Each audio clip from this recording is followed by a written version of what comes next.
Have you ever noticed how some people seem to just, well, thrive? Like they build muscle pretty easily, stay energized all day, keep that lean physique. Yeah, while others really struggle, right? Yeah, right. Despite putting in the effort. Exactly. And maybe they hit that frustrating yo-yo thing where the weight just bounces right back after a diet. It's so common. It really is. And you know what's often surprising is that the real driver isn't always just the diet or the exercise plan alone. Right. There's often this powerful kind of unseen force at play, our hormones. And that's exactly what we're digging into today.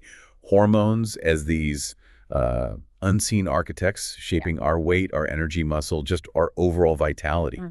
So today, we're diving into the sources you've provided, our mission, to pull out the really important nuggets of knowledge, give you a shortcut, basically, to understanding this fascinating link between hormones and, well, total body wellness. And give you some real actionable insights, too, things you can actually do. Definitely. Actionable is key. So we'll journey through this whole idea of hormonal balance. We'll pinpoint key players like insulin, cortisol, estrogen, thyroid hormones, and especially testosterone, which, by the way, is super critical for both men and women, often more than people think. That's a really important point. Yeah, we'll look at common lifestyle things that throw these hormones off balance and, maybe most importantly, lay out a clear blueprint to help restore that balance naturally. Ready to unpack this? Let's do it. Let's kick things off with that yo-yo effect. It's just so familiar for so many people. What's actually like happening inside the body there? Okay, so the yo-yo effect, it's essentially your body's survival response kicking in. It makes you regain weight, sometimes even more than you lost, after you stop a restrictive diet. So it's not just about willpower failing. Not at all. It's physiological. It's driven by this energy imbalance, sure, but also big hormonal shifts and, yeah, often psychological stuff, too. Okay, so it's a whole cascade. That's probably a relief for some listeners to hear.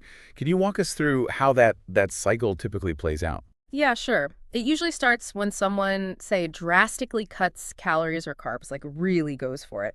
Your body senses this big deficit, right? Your blood sugar drops. And to get energy, it starts breaking down precious muscle tissue. I'm not good. Are good at all. And this immediately triggers really intense hunger and cravings, especially for those quick energy carbs you've been trying so hard to avoid. The cravings. And that's where the rebound happens, right? The body's signals just get too loud. Precisely. You eventually give in to those super strong cravings. You often end up overeating, especially carbs. And that causes this sudden, like, massive blood sugar surge.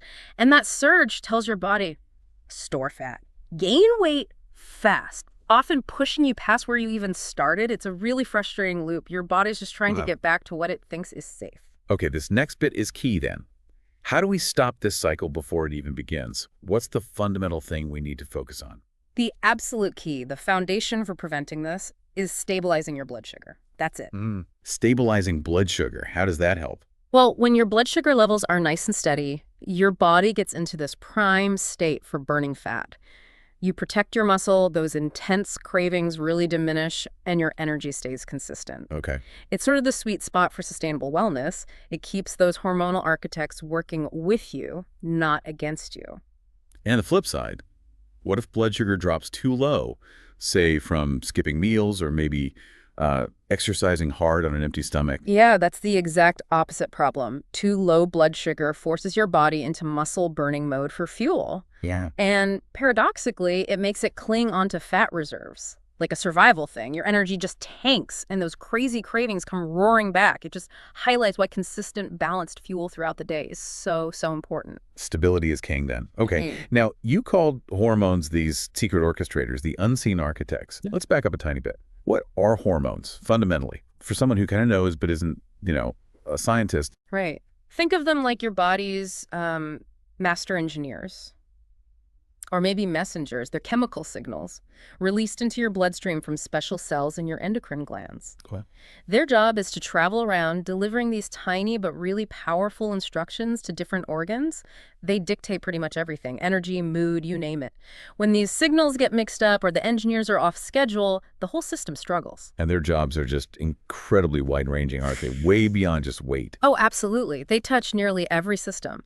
They manage growth, drive metabolism, handle reproductive functions, help us adapt to stress or environmental changes, regulate mood, cognition, just constantly working to keep everything in balance internally. They're everywhere. Wow. Okay. So that's a huge scope. For this deep dive, we're zooming in on some key players impacting weight and, vitality. You mentioned insulin, ghrelin, leptin, cortisol, estrogen, testosterone, and thyroid hormones. Let's get into each one. Maybe start with insulin. Sure. Insulin comes from the pancreas, often called the fat-storing hormone. Its main gig is managing energy storage, especially storing it as fat. Right. And it also actively stops fat breakdown. So when insulin levels are high all the time, which happens a lot with modern diets high in processed carbs and sugar, your body isn't just storing fat. It's resisting burning it, too. Exactly. It makes losing weight sustainably feel like pushing a boulder uphill. Okay. Then we've got ghrelin and leptin, the hunger signals. Right. How do they work or sometimes fail us? Yeah, ghrelin is the go signal for eating. It's the hey, I'm hungry hormone. What's really interesting, though, is in people with obesity, ghrelin sometimes decreases less after they eat. Meaning they don't feel as satisfied. Pretty much. They don't get that same strong stop now signal. Leptin, on the other hand, is the stop signal. It tells your brain you're full, you've got enough energy stored long term. So if ghrelin isn't dropping enough and leptin isn't getting through properly, that sounds like a recipe for just constant hunger. You got it. And with leptin, in obesity, there's this fascinating thing called leptin resistance. Resistance? How does that work? Well, there's something called C-reactive proteins, CRP. It's a marker of inflammation in the body. Okay. This CRP can actually bind to leptin, kind of like handcuffing it, and stop it from getting through the blood-brain barrier. That's like the brain's security gate. So the full signal can't get delivered. Exactly. Even if you have plenty of energy stored as fat, your brain isn't getting the message. So it keeps sending out hunger signals. Yeah. It really shows how tackling inflammation is just as crucial as, say, calorie counting for managing hunger. Wow. Okay, moving on. Cortisol, the stress hormone. How does being stressed out link up with our waistline? Cortisol. Well, chronic high levels of cortisol, the kind you get from long-term stress, not just a deadline, is a major player in storing more fat, especially around the belly. The dreaded belly fat. Yep. And beyond just storage, it also ramps up cravings for high-fat, high-sugar foods, comfort foods, right? So it's kind of a double whammy for weight gain. Your body thinks it's in a constant emergency and needs energy reserves. Makes sense. And then thyroid hormones. Our metabolism's thermostat. That's a great way to put it. They come from the thyroid gland and literally set your metabolic rate, how fast you burn energy.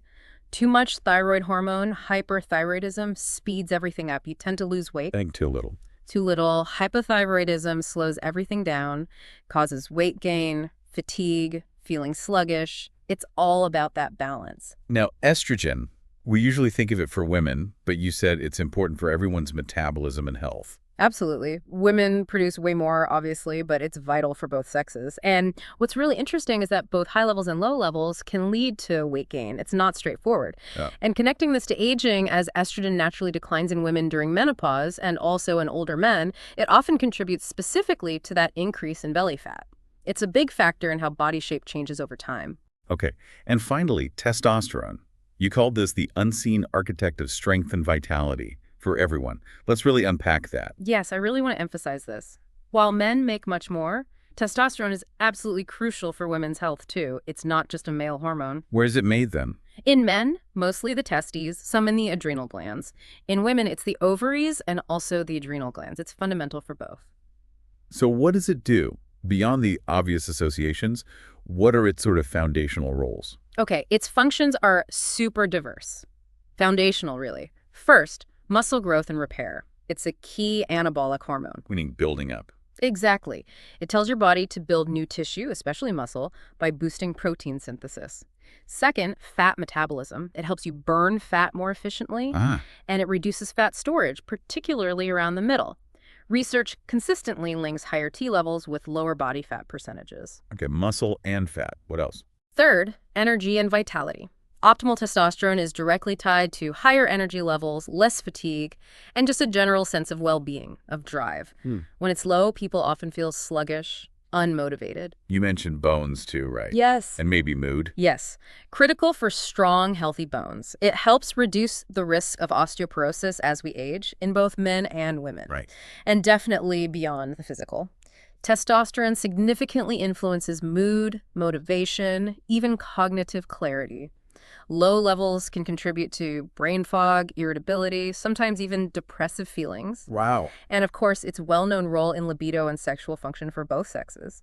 It really touches so many aspects of how we feel and function daily. Okay, clearly testosterone is a major powerhouse. Yeah. So we've seen how these hormones are like architects. Yeah. But what causes them to go, well, haywire? Yeah. What disrupts the construction site? Well, one huge factor is actually obesity itself. It creates this vicious cycle. How so? Being significantly overweight can actually cause hormonal imbalances. It can lead to that ghrelin and leptin resistance we talked about. Right, the hunger signals get messed up. Yeah. And also insulin resistance, which then makes it easier to gain more weight and harder to lose fat. It's a feedback loop. The obesity causes imbalances, which then fuel more obesity. Okay, that's a tough cycle. What about our everyday choices, our lifestyle? How does that disrupt things? Oh, huge impact. Unhealthy lifestyle habits are major disruptors. Lack of sleep, for instance. It's massive and often overlooked. How does lack of sleep mess with hormones? Poor sleep tanks your leptin, the full hormone, increases ghrelin, the hungry hormone, jacks up cortisol, the stress hormone, and makes you less sensitive to insulin. It's a hormonal train wreck. Wow. Okay, sleep is critical. What else? Chronic stress. We touched on cortisol, but constant stress keeps it high. That can lead to insulin resistance, high blood sugar, those cravings for fatty, sugary foods, and it basically gives a green light to your fat-storing hormones. And diet itself, like sugar. Absolutely. A diet high in sugar and refined carbs directly spikes insulin. And remember, high insulin tells your body, store fat, don't burn it. So daily choices, huge impact. But sometimes the problem isn't just lifestyle, right? There can be underlying medical things going on, especially with low testosterone. That's a really important point, yes.